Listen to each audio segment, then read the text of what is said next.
The purpose of the call, of course, is to discuss a couple of cases that are relevant to our businesses.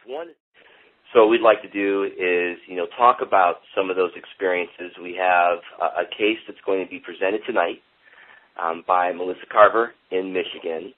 And then we're also, that being said, we have Melissa Carver on the phone.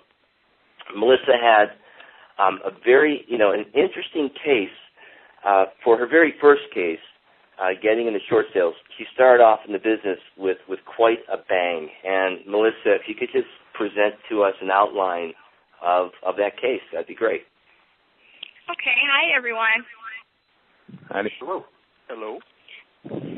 Okay. Well, I started out in the business December of last year, December 06. I went to my first boot camp, and that was the first time I'd ever heard about a short sale. So in January 07, I did some door knocking, and I got a deal from doing the door knocking. And the deal that I got as my first deal happened to be a guy that was in bankruptcy.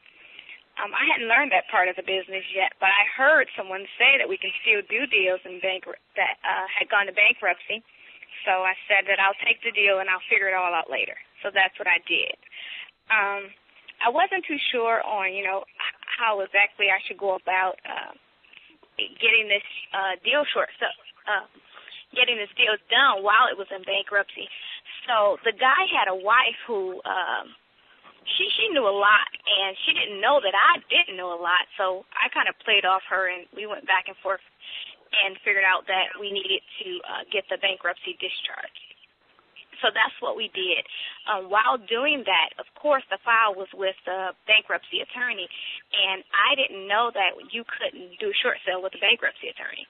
So, and he didn't tell me either, so he let me do this for about 3 weeks, go back and forth with him in negotiating before the file was denied.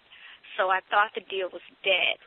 So I called the frontline person at the bankruptcy attorney's office, and I talked to them and said to them, well, I know this file is getting closed out because the bankruptcy has been discharged.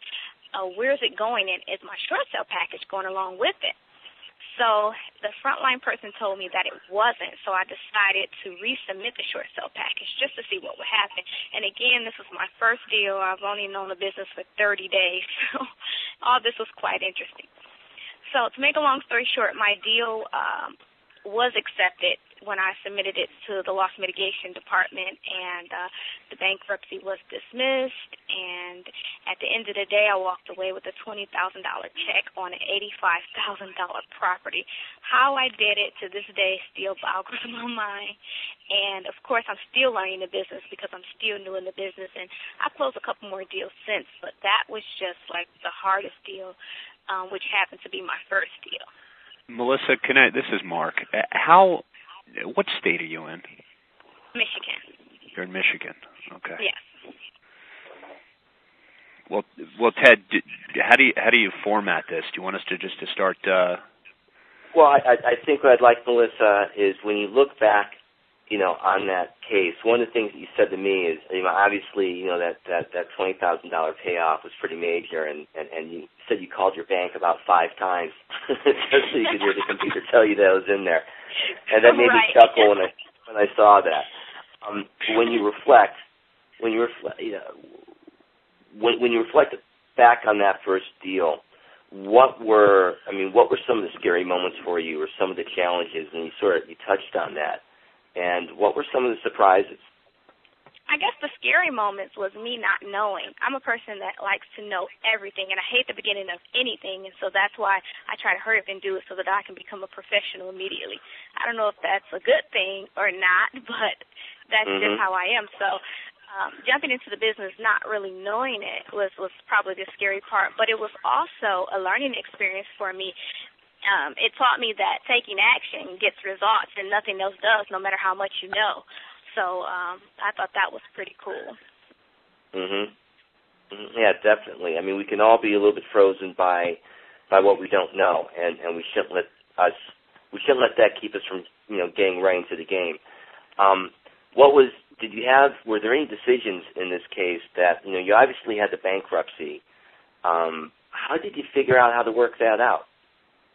What were some of the I heard resources the word. that you used? Well, I just used the internet, and I heard the word pacer before, so I kind of Googled pacer and found out what that meant. And then I started Googling, just different questions about how to discharge bankruptcy, what I need to do, who I need to see. And through that, I found the correct department, and the guy, he actually went down there and asked questions and found out what he needed to do. And he was very proactive, which was great. And he got a discharge. We called his bankruptcy attorney. Of course, they weren't helpful at all because they didn't want him to stop the bankruptcy because, of course, they were getting paid. So we had a situation dealing with that. And then once we went through all that and a deal was denied, I kind of felt bad. And then I just said, I can't let this go. And so that's when I decided to just call back one more time to see what I can make happen. And so it was cool because at the end of the day, he got the help he needed, and I helped my first deal. But it wasn't easy, though, because there were times where I literally had to call the loss mitigator because my end buyer, of course, we all know that eventually the approval will expire if you don't use it. And so my end buyer was ready to go, and the loss mitigation department was taking a long time. This particular loan was with EMC. And there were times literally where I had to take an hour of my day and call the bank constantly. I would hang up and call back, hang up and call back, hang up and call back, until I got a person and not a voicemail, because that's how, I really needed to talk to them. I really needed answers because time was running out. And so through persistence and not giving up, I believe, that led to the victory in this deal. And how long did it take you to negotiate this deal? Oh, well, like I said, I negotiated with the wrong person for about 3 weeks, which I didn't know. And still to this day, I wonder why he even allowed me to. And he knew, what the end result was going to be.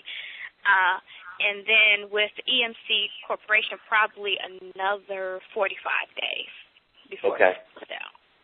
Okay. So that one went relatively quickly. Yeah. Well, I mean, from the start to finish, because I didn't start it as soon as I got the deal because I didn't know where to go with it. So there were, a couple of weeks in between there before I started negotiating with the bankruptcy attorney, and then before I started negotiation with EMC. Good. And before I turn over to Mark, because I know he has a few comments, and Kelly as well, about this case, maybe some questions for you. What was the one thing that you took away as far as the learning process? I think you already said it, but if you could say it again, what was the one thing?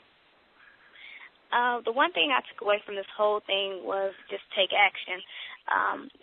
It's good to know everything, but you don't necessarily have to know everything in the beginning to be successful. So by taking action, I realized, what everything meant and what they were saying, at the boot camp. It started all coming together because before, me not knowing anything, it just all kind of went over my head. But immediately when I started taking action, it all started coming back. Okay, that's why they said this, and then that's why they said to do this. And so that's how I started learning, and I learned the most when I was doing and not when I was sitting listening. Melissa, I have one more question for you before I make a couple comments and then turn this over to Kelly. What did you mean by I had a title company lined up and it pulled out at the last minute? Well, again, because I didn't know how to explain the process because I just learned it.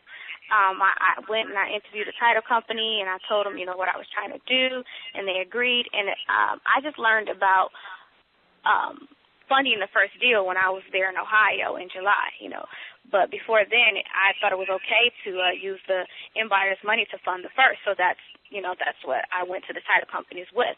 And, of course, all the title companies said no, no, no. I finally found one that said, yes, we're going to do it. And when I sent in the title work, the title paper, they just wouldn't respond, and it just wasn't a good deal. And at the end of the day, I knew it wouldn't work. So I called another title company. I sat down with her. She knew the business. She knew the business probably way better than I did. So she actually helped me through the process and got it closed for me. Well, Do you want it now? Then go get it. Do you want it now? Then go